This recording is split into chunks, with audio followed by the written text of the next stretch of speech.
কিন্তু হে মুসলমান, আমার আল্লাহ তাআলা খাল্লাকে কায়নাত তিনি বলছেন, হে আমার বান্দা বান্দী শোনো, আমি আল্লাহ তোমাদের জন্য এত বড় আসমান সৃষ্টি করেছি। আমার আল্লাহ বলছে তোমাদের জন্য এত বড় জমিন তৈরি করেছি, এত বড় বড় পাহাড় দিয়েছি, কয়লা দিয়েছি, পাথর দিয়েছি, বালি দিয়েছি, সূর্য দিয়েছি, চন্দ্র দিয়েছি, রাত দিয়েছি, দিন দিয়েছি, গাছপালা দিয়েছি, পানিও দিয়েছি, সব দিয়েছি। আমার আল্লাহ বলছেন বান্দা শোনো, তোমাদেরকে বিনিময়ে কিছুই দিতে হবে না, তোমরা শুধু আমার ইবাদত করো, আমি আল্লাহ তোমাদের উপরে রাজি হয়ে যাব। এ মুসলমান, যে আল্লাহ তাআলা খাল্লাকে কায়নাত আমাদেরকে এত কিছু দিয়েছে, আল্লাহ বলে তোমাকে কিছুই দিতে হবে না, তোমরা শুধু আমার ইবাদত করো, আমি আল্লাহ তোমাদের উপরে রাজি হয়ে যাব। এ মুসলমান, আমরা সেই ইবাদত থেকে বঞ্চিত হয়ে গেলাম। ইবাদত আমরা পূর্ণ টাইমে আমরা ইবাদত করতে পারলাম না। আল্লাহ তাআলা বলবে এই ধরনের বান্দা দুনিয়াতে রাখা চাইতে না রাখাটাই বেশি ভালো। এবাদার ইবাদত আপনাকে আমাকে করতে হবে, যে ইবাদতের দ্বারাতে আল্লাহ তাআলা আপনার আমার উপরে খুশি হয়ে যাবে। মানুষ মৃত্যু বরণ করবে, মৃত্যুর পরে আপনাকে আমাকে কবরে যেতে হবে, যেই কবরে আর ইবাদত করা চলবে না, তবে সাদকায়ে জারিয়া হিসাবে যদি তার গার্জিয়ান কেউ থাকে, যেটা সাদকা করবে এই নেকিটাই হয়তো আপনার কবরে পৌঁছাবে। এই মুসলমান, আল্লাহ পাক খাল্লাকে কায়নাত আমাদের প্রতি এত বড় দয়া করেছে, মায়া করেছে। যদি আমরা শুধু সেই দয়া মায়াটা একটু মাত্র বুঝার চেষ্টা করতাম যে আল্লাহ আমাদের উপরে কত মায়া দয়া করেছে, তা আমাদের ঈমানের পরিবর্তন ঘটতো।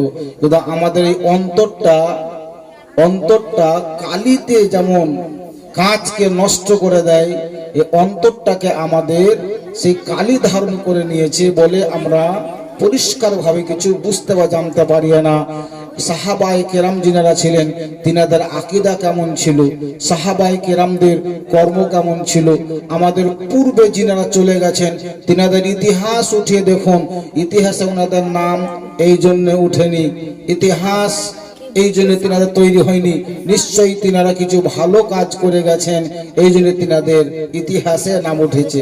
এ মুসলমান, যেমন ভারতবর্ষকে স্বাধীনতা করার জন্য, ভারতবর্ষকে ইংরেজের হাত থেকে বাঁচার জন্য আমাদের পূর্বেকার মুসলমান নিজের জীবনকে বিসর্জন করেছে, তিনাদের ইতিহাস তৈরি হয়েছে। ঠিক তেমনি ইসলামকে জিন্দা করার জন্য, ইসলামকে পরিপূর্ণভাবে আপনার আমার নিকটে পৌঁছাবার জন্য সাহাবায়ে কেরামরা বড় বড় যুদ্ধের ময়দানে ইসলামের জন্য, ইসলামের তরফ থেকে তিনারা গিয়ে যুদ্ধের ময়দানে যুদ্ধ করে তরবারি চালিয়েছে। মুসলমান, আজ আমরা পিতা মাতাকে কিভাবে সম্মান করতে হয় এটা আমরা ভুলে গেলাম। কিন্তু যখন আমাদের পিতা মাতা দরকার পড়লো, কখন? যখন এসআইআর তৈরি হলো। এসআইআর এতদিন পর্যন্ত বেটা মাকে কানটাই ফেলে রাখলাম, এতদিন পর্যন্ত বেটা বাপকে ভিক্ষা করালাম। কিন্তু হে মুসলমান, কাশিল্লা গ্রামকে আপনি সার্ভে করে দেখেন, এই গ্রামটিকে আপনি সার্ভে করেন, দেখেন অনেক মানুষ আপনি খুঁজলে খুঁজে পাবেন বাপ বেঁচে থাকাকালীন বাপকে এক টাইমের খাবার দিতে পারেনি, মা বেঁচে থাকাকালীন মাকে এক টাইমের খাবার দিতে পারেনি।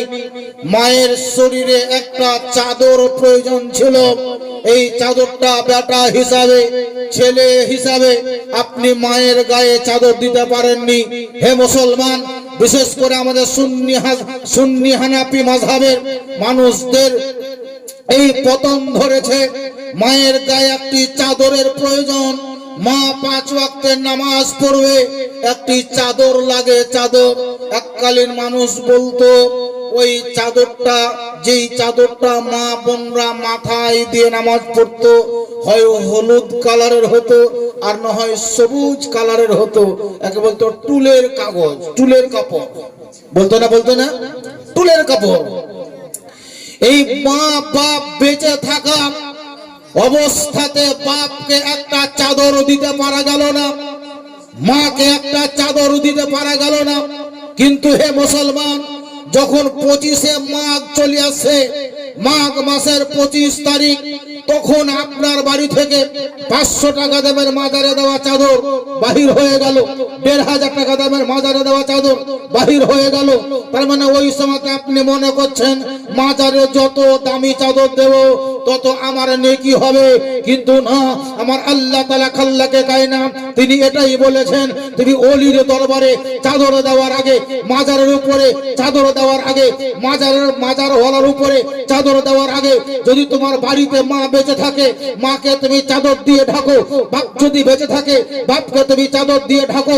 মাজারে সিরনি দেওয়ার আগে, যদি তোমার মা বেঁচে আছে, মায়ের মুখে একটু খাবার দিয়ে দাও। কিন্তু হে মুসলমান, আমরা কুলাঙ্গার মুসলমান, হানফি জামাতের, সুন্নি জামাতের মুসলমান আমরা আছি, মায়ের মুখে এক দানা খাবার দিতে পারলাম না। মাকে ভিক্ষা করা হলো, মাকে বাপকে ভিক্ষা করালাম, কিন্তু মাজারে যাওয়ার পরে, মসজিদে যাওয়ার পরে বড় বড় খাসি জবাই করে মাজারে গিয়ে আপনি সিরনি ভাত দিচ্ছেন। এ মুসলমান, আমার পয়গম্বর নবী মুস্তাফা বলেছেন, মাজারে সিরনি দেওয়ার আগে, মাজারে ভাত দেওয়ার আগে যদি সম্ভব হয়, বাপ যদি বেঁচে থাকে, মা যদি বেঁচে থাকে, তুমি মা এবং বাপের মুখে খাবার দাও। উঠান হাদিস। আজ সুবহানাল্লাহ, মা বাপকে আপনি কানটাই ফেলে রাখলেন, মায়ের খবর নিলেন না। যেদিন আপনার মা বাপ ইন্তেকাল করলো, সেই দিন সুবহানাল্লাহ আপনি বলছেন মৌলভী সাহেব বলি দিয়ে জানাজাতে যারা আলছেন সবাই দুটো ডাল ভাত খেয়ে যাবে। মুসলমান মিথ্যা হয়ে গেলাম আমরা। আচ্ছা বলেন, ডাল ভাতের কথা বলতে বলেন না? বলেন না?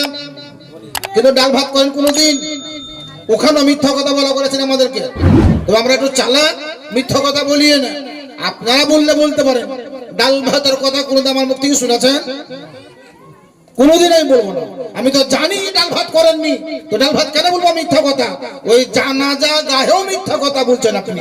মৌলভী সাহেব বলি দিয়ে যারা বাহির থেকে আছে তারা কর্মী সহ আর গ্রামের যারা, তারাও কিছু ডাল ভাতের ব্যবস্থা আছে, ডাল ভাতটা খেয়ে যাবে। ডাল ভাত আপনি কোনোদিনই করেন না। ডাল তো উঠে গেল সুবহানাল্লাহ, এই ডালের আর নাই কাল। এখন বলছে গরু, এখন হচ্ছে মাছ। এ মুসলমান, বলছিলাম বাপকে এক দানা খেতে দিতে পারেননি। আর যেদিন বাপ মারা গেল, মা মারা গেল, ওই বাপ মা ইন্তেকাল করার পর গ্রামের লোকের কাছে নাম কামাবার জন্য, বাহিরের লোকে যেন আমার নাম করে, এরই জন্য সেদিন আপনি গোরখানা করে খাওয়ালেন। ওই খাবারটা আপনার কাজে লাগবে না অত, যত কাজ লাগবে বাপ মার মুখে হাসি ফোটাতে পারতেন তত। যত মা বাপ বেঁচে ছিল সেই দিন যদি মায়ের মুখে হাসি ফুটাতে পারতেন, মা যদি একবার দোয়া করে দিত।